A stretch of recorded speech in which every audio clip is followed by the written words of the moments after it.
Morning, guys. Let's start. So today we'll be talking about cardiovascular system in pathology. All right. You have small topics, not nothing in detail a lot. You have around 6, 7 topics. We'll cover them. Possibly we'll try to finish them in this week. After that, we can start cardiology in pharmacology. All right, cardiovascular system in pharmacology. Be a little easier for you to understand. One thing I would like to tell you is before you start studying the patho of cardiology, uh, please go over the cardiovascular system in anatomy and physiology. Just glance around so that you know what is where and what is the function, just to freshen up your knowledge once. Right, it will be easier to understand the disorders of the heart as well, and to understand how to treat those disorders if you know what is where. All right. Now coming to the first problem we'll be talking about is pericardial effusion. Now, as you know, your pericardium is something that lines your heart. All right. So it is present around your heart, hence it is called the pericardium. So if I draw your heart like this, all right, something like that, and you have 4 chambers like this, your pericardium, including the fluid. So let me draw it like this.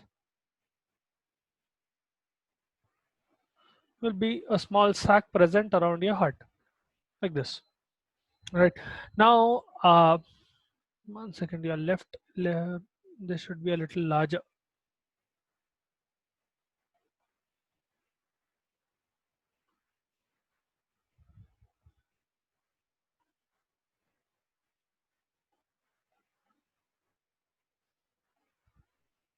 Better. Okay.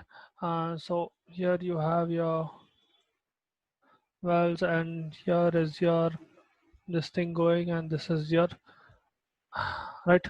So this is your left atrium, left ventricle, right atrium, right ventricle, and right atrium. Right. Here you'll have your mitral valve, and in this you will have, technically I should put it this way. Here you will have your aortic valve. So here you will have your aortic valve, and around here you will have your mitral valve. Here you will have your tricuspid valve, and here you will have the pulmonary valve. All right. So this is the basic anatomy of your heart. You will have quadrilateral, papillary muscles, all of that. Okay, I will not go over all of them. Coming to your pericardium, it is present around your heart. So let us make it fluid filled like this. Right? It's a small sac around your heart that is basically protecting your heart. Right? It has a little bit of fluid around 50 to 30 to 50 ml. So the normal amount of fluid in your pericardium will be around 30 to 50 ml. All right. Now, whenever we talk about pericardial effusion, this basically refers to accumulation of fluid in your pericardial cavity due to non-inflammatory causes. All right. This is specifically due to non-inflammatory causes. If it is due to inflammatory causes, it will be called pericarditis. Okay, that is a different condition altogether. This is because of a non-inflammatory condition where fluid is coming into your pericardium. Now, normally your pericardial cavity can take up to almost a liter of fluid. Okay, that much can be accommodated if it what do you call, without affecting the function. Obviously, without seriously affecting the function, it can accommodate around 1 liter. But the thing is, it should accumulate slowly. That is the thing. If it is accumulating suddenly, even if it is a smaller volume around 250 ml, it can produce deficiency of diastolic filling. So your heart will not be able to undergo diastole properly. All right, systole के बाद जो diastole होता है, where your heart muscles will relax, and specifically your ventricles will try to expand, and blood will fill into your ventricles. That will not happen properly if there is uh, accumulation of fluid in your pericardium very quickly or suddenly. Even if it is around 250 ml, it will be a problem. Okay, your heart will not be able to undergo diastole properly, because of which your what do you call, cardiac output will fall. All right, I'll repeat once again what I just told. Normally, around your heart, in your pericardial cavity, there is around 350 and 30 to 50 ml of fluid. All right, pericardial fluid. The pericardial cavity can accommodate around 1 liter under normal conditions if the fluid is being filled slowly. All right. In case because of a pathological condition where pericardial effusion is occurring, which is a non-inflammatory accumulation of fluid, non-inflammatory, okay, inflammatory rata pericarditis rata, non-inflammatory accumulation of fluid, even if it is only 250 ml, less amount, but if it is occurring very quickly, suddenly, if there is accumulation, that can cause a deficiency in diastolic filling. So diastolic filling will be improper in your cardiac chambers, because of which again cardiac output will fall, and generally you'll have systemic problems and all of that. So what entails pericardial effusion is the type of fluid that you will have, or the types of effusions that you will have include serous effusion. All right. Serous effusion where you will have a serous fluid. Basically, it will be a clear straw-colored fluid, okay, watery fluid, and this is generally associated with edema. Because of one condition, there is edema occurring. That is basically causing that serous effusion. Now, this can be uh, chronic heart failure. It can be a cardiac condition as such, or it can be a renal condition, or it can be a nutritional condition where someone is having poor nutrition and it is causing a problem, or it can be hepatic causes. All right, all of these, liver problems, hepatic causes. So all of these can lead to serous effusion where fluid is being accumulated. Serous fluid is accumulating in your pericardium, which is clear and watery.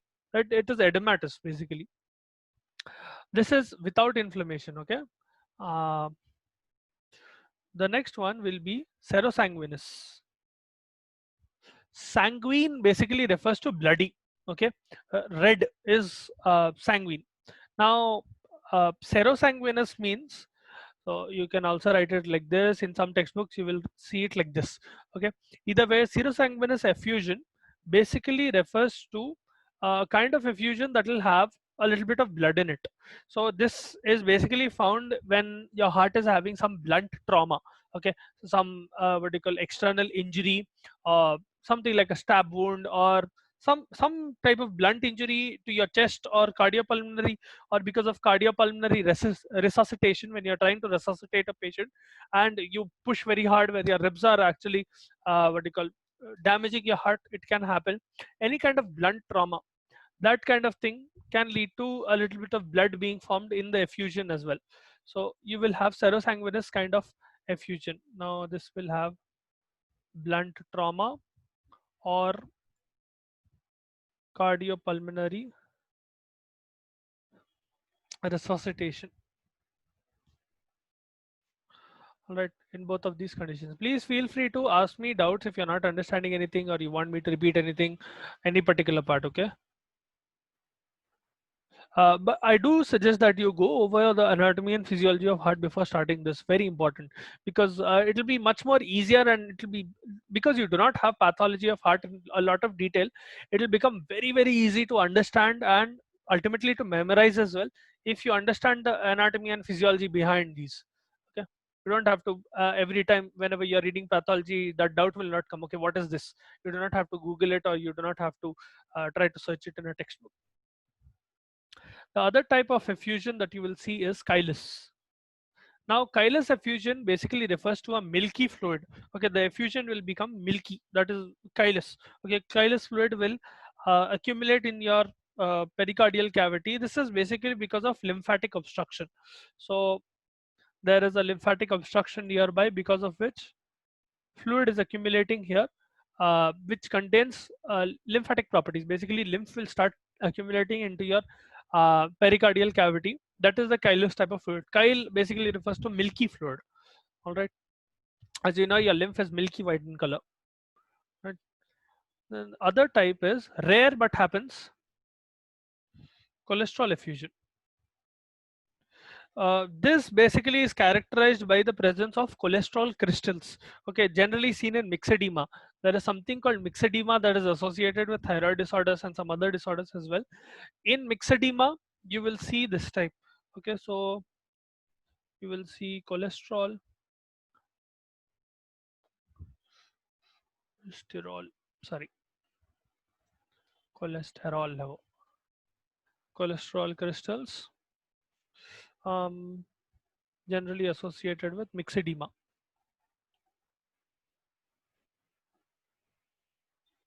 All right, rare. It is fairly rare. These are the four types of effusion that comes under your pericardial effusion, and that completes pericardial effusion, the topic itself. All right. Do you have any doubts, or do you want me to? It's very brief. You do not have a lot about pericardial effusion, any more detail than this. If you want me to repeat any particular part, if you want me to repeat the whole thing, or any particular part that you didn't understand, please feel free to ask.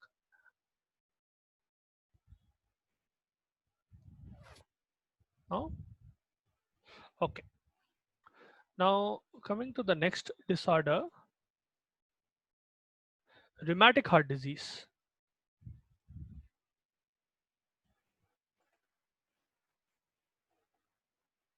Okay, rheumatic heart disease से पहले rheumatic diseases क्या है?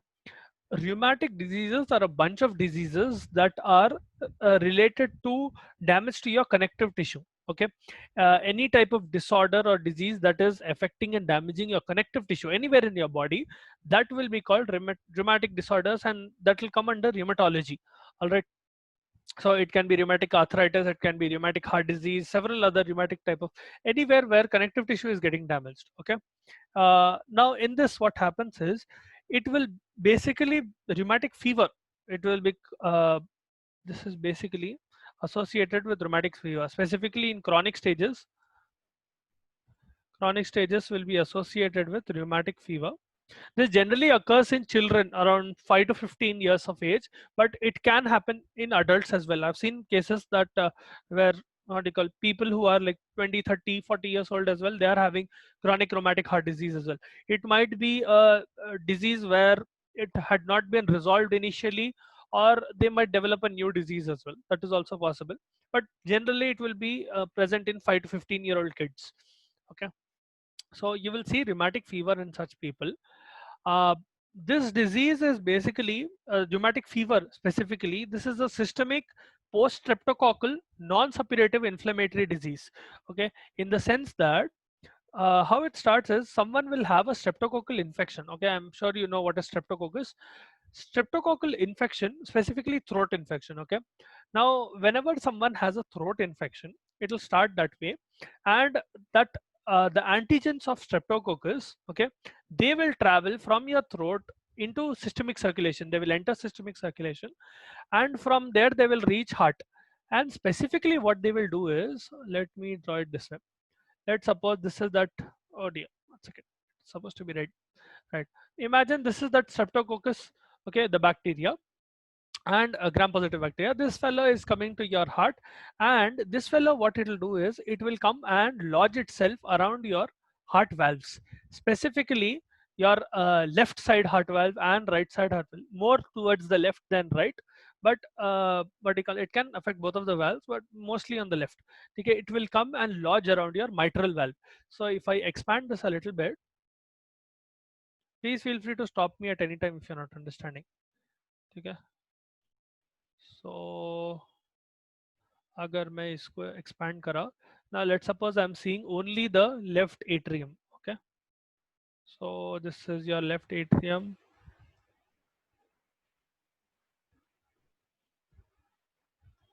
Okay, imagine this is your mitral valve. Okay, एक second. Imagine this is your mitral valve, and here you have your aortic valve. Okay, aorta रहता, उसमें से aortic valve आ रहा. तो what this bacteria will do is, this fellow will come and lodge itself around here. Okay, it will form something called a vegetation. Whenever you have a bacteria that is coming and forming a colony in any particular part of a body, you can tell it in liver, in your heart, in any particular part, where it is going to that particular part from initial infection site. So here the initial infection site will be the throat. There is a throat infection from where bacterial antigens are moving into your systemic circulation, and they are going all the way up to your what you call heart, and they will cause either upper respiratory tract infection, or they can go to your heart and they will form a vegetation here. यहाँ पर vegetation form होके क्या होता, here there will be a small inflammatory reaction. Obviously this is the connective tissue that it is affecting. Your valve is a type of connective tissue. Now यहाँ पर inflammatory changes होते, and there will be thrombosis, inflammatory edema will be formed, and a small kind of clot like structure will be formed here. Okay, to an extent that this fellow will start affecting your mitral valve as well. It will cause stenosis, or it can cause insufficiency of your valve. Okay, one second, have you all been taught what is stenosis or insufficiency of valves? Because you do not have No, it in sir. nahi padha hai? Okay, so I'll tell you what is stenosis and insufficiency, because you need to know that before we go ahead. Now let's suppose this is one of your valve. Okay, let's suppose आपका mitral valve है, bicuspid रहता ना, right? This is the commissure, the line in between. One second, I have an image for that. So okay, as you can see, this is a bicuspid valve. I hope you guys can see this. दिख रहा ना? Yes, sir. See, it basically has three cusps, but one cusp is conjoined. It is joined with each other, and you have one single cusp that is independent. The line that you see in between is called a commissure. All right. Now this is the bicuspid valve. Isme, now coming back to the image. Oh dear. One second. Right. Coming back to the image here. Now I'm just drawing this valve like this. Okay. I'll draw a dotted line representing the conjoined what do you call cusp. But you have a commissure here, and this is the commissure. This is one cusp, and this is the other cusp. Okay. Stenosis will basically refer to a condition where your heart valve is not opening properly. It can be any valve, it can be any other place. Stenosis as such a term basically refers to a problem where thing is not opening properly. Okay, so when I talk about a valve, what will happen is, now normally what should happen when blood is coming here, this fellow and this fellow should open to an extent where, so something like this should happen. This should go back like this, and they should go back like this, wherein the valve is completely open so that blood can flow through. Okay, it can be any valve anywhere. Now if I talk about stenosis, what is happening is this is not opening properly. So instead of this being a complete line like this dotted line is how it will open. Okay, it is opening but not completely. This much gap is left. Okay, as you can see, that valve is not opening properly. So what will happen, whatever amount of blood that is coming into your atrium, that will not flow completely into your ventricles. It can be the other way as well, in the sense that from your ventricle, let's suppose it is going into your aorta, right? Your oxygenated blood from your left ventricle will go into your aorta. It'll be pushed up.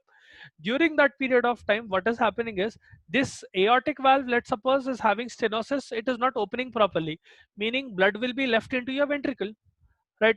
Because even if it is pushing, that valve, if it does not open completely, now let's suppose, think of it like a door. Okay, if you want one person to completely go from one room to the other or one hallway to the other, you need to open the room completely or enough for that person to pass through. Now if you're barely opening the room, that person will not be able to pass through properly. Here, because it is blood, a little bit of blood will pass through, but not the complete amount. That is stenosis. Now if I refer to stenosis of your duodenum, let's suppose, okay, now let's suppose this is your stomach, this is your lesser curvature, and this is your greater curvature. ठीक है, आपके antrum के पास, यहाँ पर pylorus के पास pyloric sphincter रहता, right? Now let's suppose I am telling you have, or some person has gastric stenosis, or someone has duodenal stenosis. So duodenal समझना ज़्यादा easy है. Let's suppose this is your normal duodenum, right? This is normal duodenum. Stenotic duodenum basically means that your duodenum will become something like this. Okay, there is a contraction. Okay, यहाँ पर the space that was initially like this, okay, the dotted line represents the initial, one second. So it was initially, let's suppose, like this much in size and this much in size. It has constricted a little bit. Okay, it is not opening completely. That is stenosis. Okay, insufficiency is exactly opposite. Insufficiency is a condition in which it will not uh, close completely. Okay, now whenever you are trying to specifically, let's suppose at the during ventricular systole, ठीक है, I hope you know what is ventricular systole. Initially atrial systole hota, blood will go from atrium to ventricle. Then ventricular systole hota, where what is happening is mitral valve will shut close, aortic valve will open, so that blood from your aorta is going, blood from your left ventricle is going into your aorta, right? So let's suppose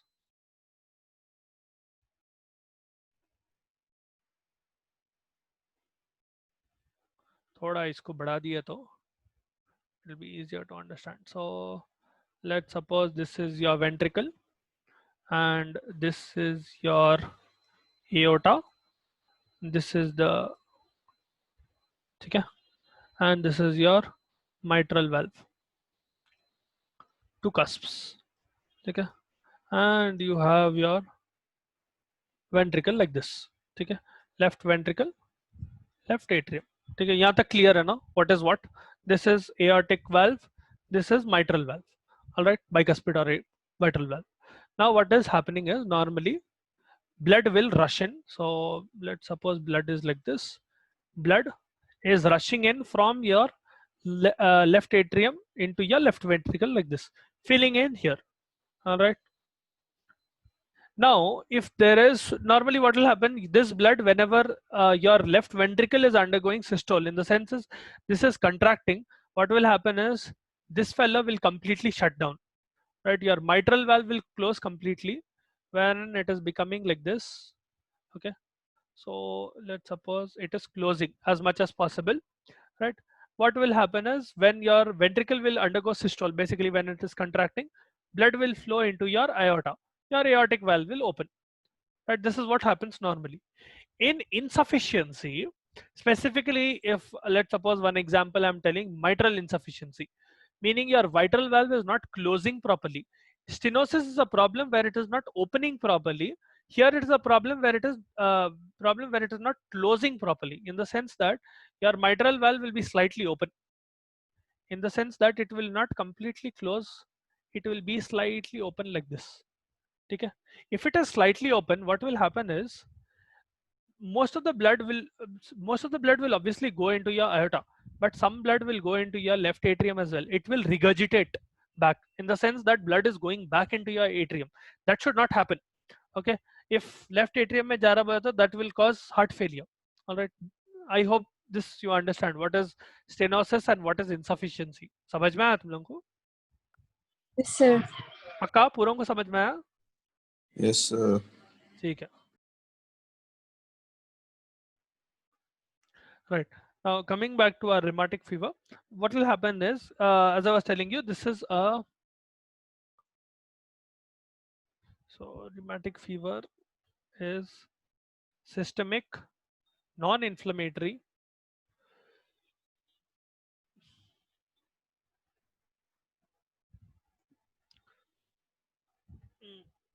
non-suppurative inflammatory, sorry, non-inflammatory, non-suppurative inflammatory. Non-suppurative मतलब pus formation नहीं होता.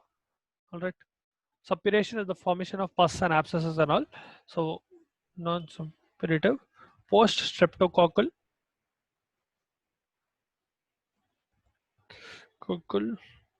disease affecting heart, joints, CNS, skin, and subcutaneous tissue. All right, all of these will be affected.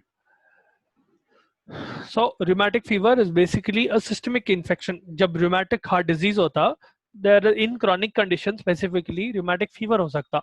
That rheumatic fever will basically be a systemic infection which comes after a streptococcal infection. I told you streptococcal throat infection होता, वहाँ से antigens are coming and going into your going near your mitral valve and lodging near your mitral valve. They will cause, sometimes they can cause thrombosis, inflammatory process होता वहाँ पर, and they might cause mitral stenosis or they might cause mitral insufficiency, and they will affect what do you call, your heart, joints, CNS, all of that, all the connective tissue wherever it is present, all of them will be affected. All right. So coming to etiology of your heart disease, rheumatic heart disease, there is basically three main causes. Okay, one is obviously streptococcal infection, wherein you are having specifically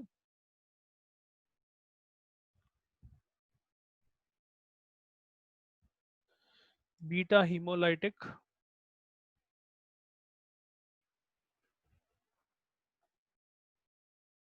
streptococci, right? That is the causative agent for the streptococcal infection, which is in turn leading to rheumatic heart disease, right?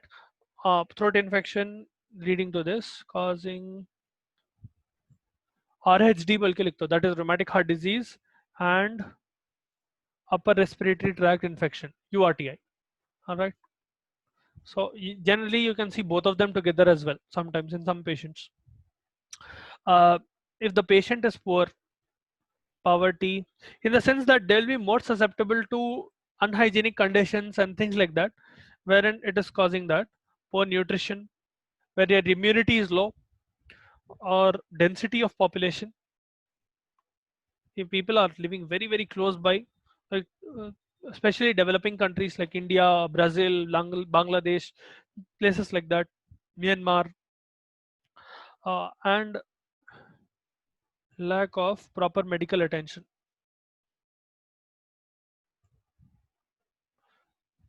This can be so यहाँ पर the causative agent is not exactly, this is not causing rheumatic heart disease directly. Because of this, any infection can proliferate and the condition can exacerbate, because you're not able to, either the patient is too poor to afford medical attention, or there is no medical attention, or there are too many people, wherein spread will increase, and obviously economic discourse will occur, and what do you call, the nutrition is poor, because of which immunity takes a hit, right? All of these can indirectly affect or indirectly cause rheumatic heart disease. And cold and damp places, cold and damp climates, especially those which have rivers, waterways, all of these will help in spread of infection. These are the three main ways through which, specifically beta hemolytic streptococci is the main cause, but these two play an important role as well. Now, the pathological changes that you see in RSD, pathological changes, there'll be several changes that you will see in your heart. Basically, cardiac lesions. Lesion is any damage. Okay, cardiac lesions of your rheumatic fever. They can form pancarditis, in the sense that it can affect all the three layers of your heart, right? Myocardium, pericardium, and endocardium, or epicardium included. Okay, and particularly this fellow will affect the valves. Okay, valvular lesions are seen: mitral valve, tricuspid valve, aortic valve, pulmonary valve. The valvular lesions are seen mostly. It will be if you in your what do you call, mitral and aortic valve, less in your tricuspid and pulmonary valves. Most of the time this rheumatic heart disease will affect your mitral valve specifically. Aortic valve will also be involved, in the sense that combined involvement will be a little bit. Okay? 65 to 70% only mitral is involved. 20 to 25% aortic and mitral, both of them will be involved. But the thing is that this fellow will affect mostly your left heart rather than your right heart. Okay. Coming to the lesions or pathological changes, what you will see is something called Ashkoff bodies are seen. Okay. These are small areas of fibrinoid necrosis. These will specifically be seen in your myocardium. Okay, you will have lymphocytes, macrophages, plasma cells. All of them will initially form inflammation, and later on these places will undergo scarring. Okay, so scarring might occur. Here I'll show you one image for Ashkoff's body. One second. Ashkoff bodies in myocardium. Okay. One second. See, these are Ashkoff bodies. You'll see small areas of fibrinoid necrosis, specifically in your myocardium. Okay, so if you can see this, ultimately what will happen is these areas will undergo scarring.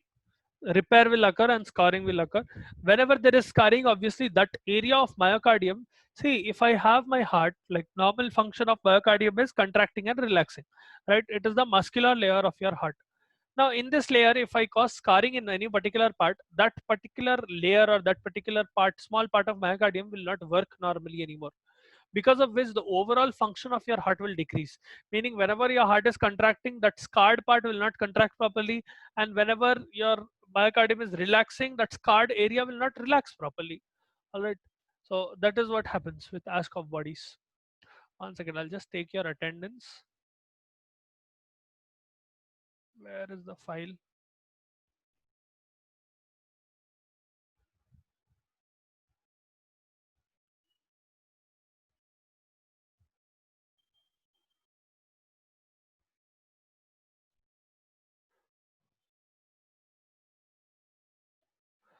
Ji, today is B2 people now, right? 13th to, sorry, 7, 2020. All are present. Anjali,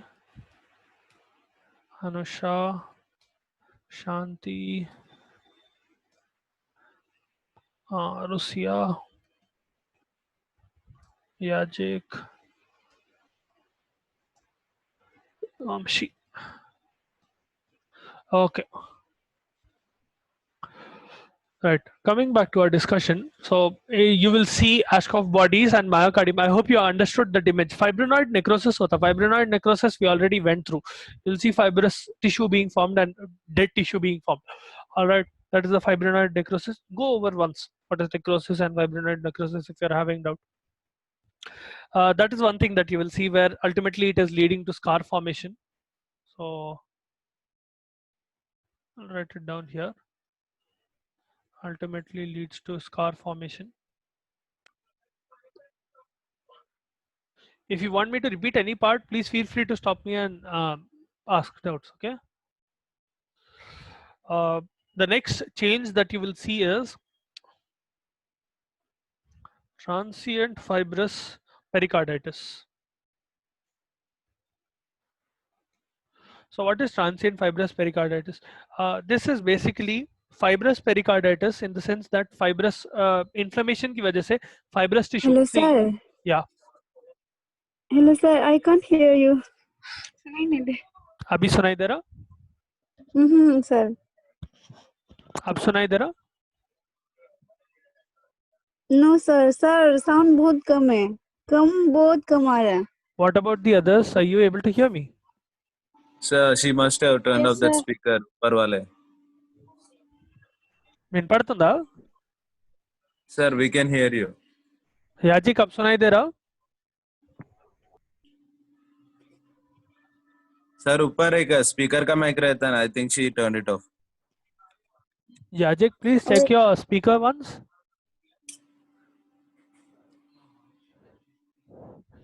मेरा microphone का button but मैं ही control कर सकता हूँ उसको, और कोई control नहीं कर सकता ना. याजिक सुनाई दे रहा अभी? I think we've completely lost her.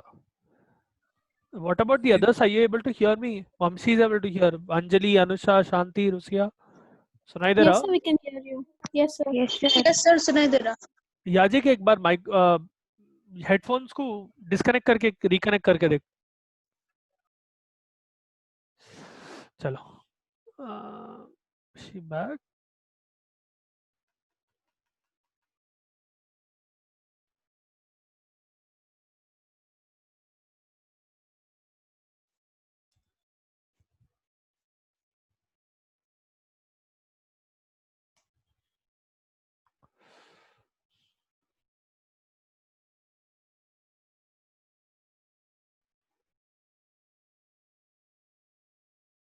Okay, let's continue. So transient fibrous pericarditis is basically a type of pericarditis wherein inflammation is occurring in the pericardium. That inflammation is being resolved by fibrous formation. Fiber, fibrin will come, accumulate, and fibrous. What will happen is, yeah, it will be resolved by fibrous tissue accumulating in that part. Now what is happening by transient fibrous pericarditis is again and again at definitive intervals you are having pericarditis followed by fibrous lesions being formed. So fibrous pericarditis is occurring transiently. Okay, transient is something that happens in cycles. Okay, think of them like that. So it will initially there will no pericarditis, then it will go to pericarditis wherein it is occurring vertical fibrous pericarditis is occurring, then it will go back to normal, again it will go to fibrous pericarditis. That is transient fibrous pericarditis. Now this along with Ashkoff bodies can be seen. So in this layer of pericardium you might be able to see Ashkoff bodies as well. That is one change that will occur. And inflammatory inflammatory valvulitis might occur in the sense that the heart valves will undergo inflammation, and you will have beady fibrinous vegetations. Okay, they are called verrucae or verruca. Singular is verruca, says plural is verrucae. Okay, which in turn will contain Ashkoff bodies. So I'll show you what is a verruca. 1 second.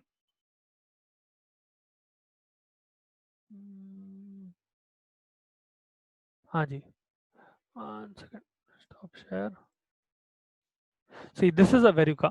Specifically on the mitral valve, these bead-like structures that you are seeing, small bead-like structures, vegetation is anywhere a small part where infection has occurred, okay? Where infection is proliferating. There are bacteria or viruses there which are proliferating. That is a vegetation. Now, mitral vegetation will basically mean that mitral valve has infection.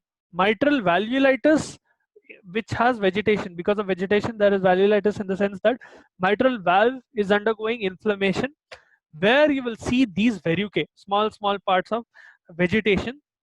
Okay, they will be bead like. All right, normally these verrucae are seen in human papilloma virus. All right, HPV, you will see them on the vertical balls of your feet or on the sole, or sometimes in your fingers as well. Small bead like lesions will be seen, but sometimes in vertical rheumatic heart disease also you'll be able to see, and these will in turn have Ashkoff bodies in them. All right, so that is one change that you will see. And you might have fibrous thickening of your leaflets. So the individual leaflets of your, now if I talk about your, let's suppose your tricuspid valve, okay? So imagine this is your tricuspid valve. This is one leaflet, okay? This is the other leaflet, this is the other leaflet, okay? 3 leaflets. Where are leaflets? Mitral valve को 2 leaflets होते हैं. Yeah, Rusia, you have a doubt? You raise your hand.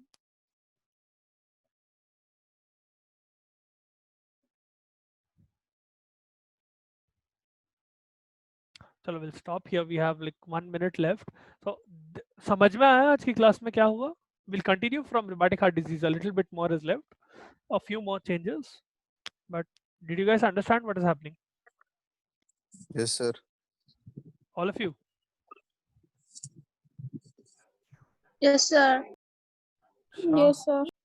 ठीक है. चलो, we'll continue tomorrow then. Thank you, sir. Right.